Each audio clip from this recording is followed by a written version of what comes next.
राष्ट्रीय महाविद्यालय के प्राचार्य के पद पर कौन नियुक्त हुए थे? तो इसका राइट आंसर है दोस्तों option number C, Rajendra Prasad. कौन? डॉक्टर राजेंद्र प्रसाद नियुक्त हुए थे। Option C is the right answer हो जाएगा दोस्तों।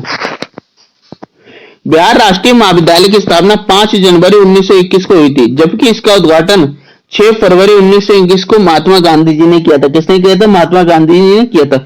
और उसी दिन बिहार विद्यापीठ का भी उद्घाटन हुआ था दोस्तों। भारत छोड़ो आंदोलन के दौरान सरकार ने निम्न में से कौन सी अखबार का प्रकाशन प्रारंभ किया था दोस्तों? तो इसका जो राइट आंसर हो जाएगा दोस्तों option number B, Patna news का दोस्तों। किसका? पटना न्यूज का प्रकाशन प्रारंभ किया था। Option B is the right answer हो जाएगा दोस्तों। भारत छोड़ो आंदोलन के दौरान सरकार ने पटना न्यूज नामक अखबार को प्रकाशन प्रारंभ किया था, जबकि सविनय अवज्ञा और भारत छोड़ो आंदोलन के क्रम में राष्ट्रवादियों के प्रवक्ता के रूप में सर्च लाइट की महत्वपूर्ण भूमिका निभाई थी। किसने? सर्च लाइट ने दोस्तों। श्री जगत नारायण लाल की पत्नी का क्या नाम था दोस्तों? तो इसका राइट आंसर दोस्तों ऑप्शन नंबर श्रीमती राम प्यारी। कौन दोस्तों? श्रीमती राम प्यारी नाम था दोस्तों। जगत नारायण लाल की पत्नी का नाम श्रीमती राम प्यारी था। भारत छोड़ो आंदोलन के दौरान श्रीमती राम प्यारी देवी ने बांकीपुर में सभा को संबोधित किया और लोगों से सरकारी नौकरी छोड़ने का आह्वान किया था। सरकारी नौकरी छोड़ने का आह्वान क्यों किया था? क्योंकि दोस्तों ये ब्रिटिश सरकार के अधीन कार्य कर रहे थे, इसलिए उनसे आग्रह किया था कि उनकी नौकरी छोड़ी जाए। बिहार में भारत छोड़ो आंदोलन के क्रम में पटना सचिवालय गोलीकांड में शहीद होने वाले में निम्न में से कौन शामिल नहीं थे दोस्तों?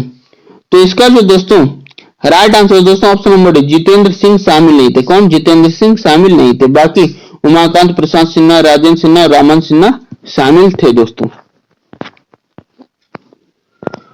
सचिवालय गोलीकांड में शहीद होने वालों में जितेंद्र सिंह शामिल नहीं थे और पटना सचिवालय में शहीद होने वाले स्वतंत्रता सेनानी थे दोस्तों। इसमें टोटल 7 सेनानी शहीद हुए थे। कितने दोस्तों? 7 स्वतंत्रता सेनानी शहीद हुए थे। आइए उनके नाम जानते हैं दोस्तों।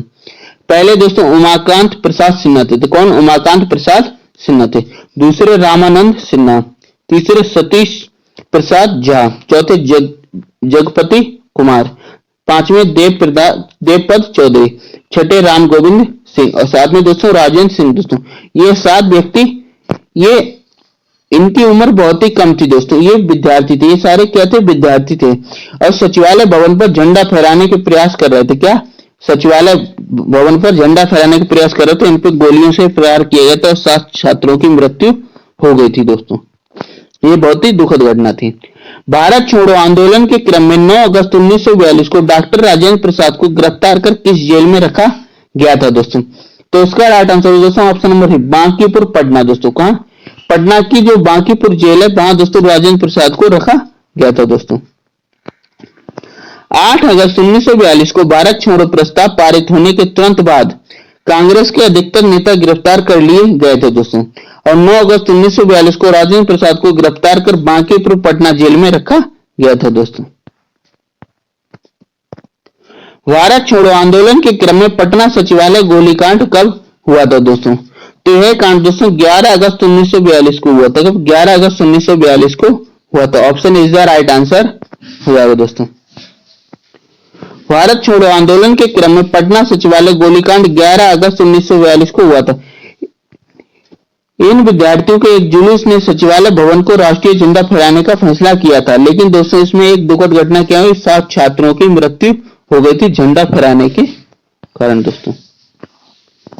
महात्मा गांधी तथा उनके सहयोगियों की 1942 में धरपकड़ से बिहार में बहुत दंगे हुए। इसमें रेल सेवा पूर्ण रूप से ठप हो गई। इसमें अधिकतम प्रभावित जिला कौन सा था दोस्तों? तो सबसे प्रभावित जिला दोस्तों पटना जिला था दोस्तों। कौन सा? ऑप्शन सी, पटना जिला जो सर्वाधिक प्रभावित जिला था दोस्तों। महात्मा गांधी तथा उनके सहयोगियों की 1942 में धरपकड़ में बिहार में बहुत दंगे हुए। इसमें रेल सेवा पूर्ण रूप से ठप हो गई और उसमें अधिकतम प्रभावित स्थान कौन सा था? पटना था दोस्तों। बिहार प्रांतीय सम्मेलन के 12वें अधिवेशन 28 एवं 29 अगस्त 1920 को हुए, जिनमें असहयोग का समर्थन तथा प्रस्ताव स्वीकृत किया गया। यह अधिवेशन कहां हुआ था दोस्तों? तो इसका जो राइट आंसर है दोस्तों भागलपुर में। कहां दोस्तों? भागलपुर स्थान पर हुआ था अधिवेशन। Option is the right answer हो जाएगा दोस्तों। यह अधिवेशन भागलपुर में हुआ था। इस अधिवेशन की अध्यक्षता श्री राजेंद्र प्रसाद ने की थी दोस्तों। भारत छोड़ो आंदोलन के दौरान किसने सरकारी नीति के विरोध में महाधिवक्ता एडवोकेट जनरल का पद से त्यागपत्र दे दिया था दोस्तों? तो इनका जो राइट आंसर दोस्तों ऑप्शन नंबर बलदेव सहाय, किसने? बलदेव सहाय ने जो त्यागपत्र दे दिया था। Option B is the right answer हो जाएगा दोस्तों। बलदेव सहाय ने महाधिवक्ता के पद से त्यागपत्र भारत छोड़ो आंदोलन के दौरान 1942 में दे दिया था। कब? 1942 में भारत छोड़ो आंदोलन के दौरान दे दिया था दोस्तों। बिहार के किस नगर में 1921 के नगर पालिका चुनाव में सभी मत असहयोगियों के पक्ष में पड़ा था दोस्तों? तो इसका जो राइट आंसर है दोस्तों ऑप्शन नंबर सी, मुजफ्फरपुर स्थान था दोस्तों। कौन सा था? मुजफ्फर नगर पालिका से जितने भी जो क्या नाम मत हुए थे वो असहयोगी के पक्ष में पड़े थे दोस्तों। ऑप्शन सी का राइट आंसर हो जाएगा। बिहार के मुजफ्फरपुर में 1921 के नगर पालिका चुनाव में सभी मत असहयोगियों के पक्ष में पड़ गए थे दोस्तों। 1946 के बिहार विधानसभा के चुनाव में दल और उसे प्राप्त सीटों की संख्या को सम्मिलित कर तथा दिए गए कोड के अनुसार उत्तर दे दोस्तों। मतलब जो 1946 में दोस्तों बिहार विधानसभा चुनाव हुआ था दल दोस्तों, उसमें किसे कितनी सीटें प्राप्त हुई थी? तो आइए जानते हैं किसे कितनी सीटें प्राप्त हुई थी दोस्तों। तो कांग्रेस को दोस्तों इसमें 98 सीटें प्राप्त हुई थी। कितनी हुई थी? कांग्रेस को 98 सीटें प्राप्त हुई थी। मुस्लिम लीग को दोस्तों 34 प्राप्त हुई थी। कितनी 34 प्राप्त हुई थी दोस्तों? 34। मोमिन को दोस्तों 5 और निर्दलीय को 12 सीटें प्राप्त हुई थी दोस्तों। तो इसका जो राइट आंसर दोस्तों ऑप्शन नंबर बी हो जाएगा दोस्तों। कौन सा? ऑप्शन बी का राइट आंसर हो जाएगा दोस्तों। इसमें दोस्तों ये कांग्रेस की मोस्ट है दोस्तों। कांग्रेस की क्वेश्चन भी पूछा गया कि कांग्रेस को कितनी सीटें प्राप्त हुई, तो आप ध्यान रखिए कांग्रेस को 98 सीटें प्राप्त हुई थी दोस्तों। और टोटल सीटें कितनी थी दोस्तों? 152 थी दोस्तों। कितनी? 152 सीटें थी दोस्तों। जयप्रकाश नारायण किस आंदोलन से संबंधित थे दोस्तों? तो इसका जो राइट आंसर हो जाएगा दोस्तों जयप्रकाश नारायण दोस्तों भारत छोड़ो आंदोलन से संबंधित है। किससे? भारत छोड़ो आंदोलन से संबंधित थे। Option D is the right answer हो जाएगा दोस्तों। जयप्रकाश नारायण 1942 के भारत छोड़ो आंदोलन से संबंधित है। 1942 में जयप्रकाश नारायण के नेतृत्व में नेपाल में युवकों को छापामारी युद्ध की शिक्षा देने हेतु एक केंद्र आजाद दस्ता को संगठित किया था। कौन सा संगठित दोस्तों? आजाद दस्ता संगठित किया गया था। भारत की स्वतंत्रता के बाद स्वतंत्र बिहार के प्रथम मुख्यमंत्री कौन बने थे? तो इसका जो राइट आंसर होगा दोस्तों श्री कृष्ण सिंह।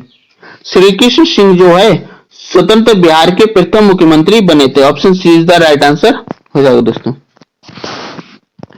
भारत की स्वतंत्रता के बाद स्वतंत्र बिहार के प्रथम मुख्यमंत्री श्री कृष्ण सिंह थे।